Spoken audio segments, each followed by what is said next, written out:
We sang about the death of Jesus there. We're unapologetically a Jesus-centered church. We feel like there's many different things you can believe in a community. There are things we call them die for beliefs. Then we have defend beliefs, and then we have discuss beliefs. Because there's a lot of diversity, not just in this community culturally, but even theologically. There's different things we believe, but what we would put in that die for category is that Jesus Christ was born of the Virgin Mary, came to rescue us, lived a life that was without sin, died a horrible death that we deserved, but he died in our stead. And he paid our debt for sin. And then he was raised from the grave again. And we too will be raised with Christ someday. So our hope is anchored in this next sacred posture. It's communion. In some traditions it's called communion. Others it's called the Eucharist, which means literally a Greek word that means thanksgiving. That's what it means. The communion, thanksgiving, or the Lord's Supper. And it's modeled after the Last Supper that Jesus had with his disciples. When he took bread and he took the wine. And he broke the bread and he drank the wine. And he said, this is a new covenant, a new agreement between me and now the new community that I'm birthing, called the early church. And so we celebrate this monthly here at One Church Teal. And many of you receive these emblems on the way in. If you're online, if you want to get something to eat or drink to participate in this moment with us. Paul says this, every time we gather, he said, in the moment where believers gather to remember to proclaim Jesus' death until he comes again. If you were dropped into a first century home and you wonder what communion or the Lord's Supper would have felt like in that moment, Acts chapter 2 describes it as they broke bread in their homes, they ate together with glad and sincere hearts.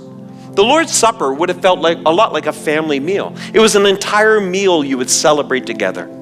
It would feel holy, and as you remembered the death of Jesus, but it would be joyful too, as we did it in community and we celebrated the significance of what that meant for our lives.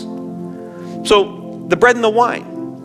When you come to the table, you discover, it's there at the table you discover that you do not feed yourself, but instead, you are fed. Jesus said it this way, that man shall not live by bread alone, but every word that comes from the Father above. In other words, there's something you are craving to nourish you that goes beyond anything you can provide for yourself. Only at the table we receive from God what our souls long for. That anxious thing, that thing that scratches against our soul, that drives us to try to succeed in life, to accomplish things, to fill that void in our life, that hole is only filled by what Jesus offers us in this moment. Grace, purpose, meaning, and a new community. It's at the table that Jesus becomes the bridge between our brokenness and God's wholeness. We celebrate wholeness at the communion table. It's at the table we remember the cross. We participate with Christ in this moment. And he reknits us as one body together. So I'd like you to take the emblems out if you would, and just take off that top layer where you get access to the wafer. And we're going to do this in 3 parts if you're okay with it. We're going to celebrate. I have crafted a little one-line prayer that we can say together as a community. But as we take the wafer out, if you would, as we often do here, just break it in half. And it reminds us that Jesus' body was broken for you. When he gathered with his disciples, he said, and he broke the bread. And he asks us to continue to do this. We're reminded of the brokenness that God, and this is a response of gratitude. There's a prayer, as before we take it together, can you read it off the screen with me? Jesus, thank you for giving your body to make me whole. I receive your life. Let's take it together. And these are symbols. And then, if you can open up the second part.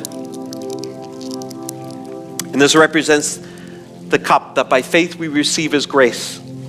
So let's say this prayer out loud together. Jesus, thank you for pouring out your blood to make me clean. I receive your grace. Let's take that together.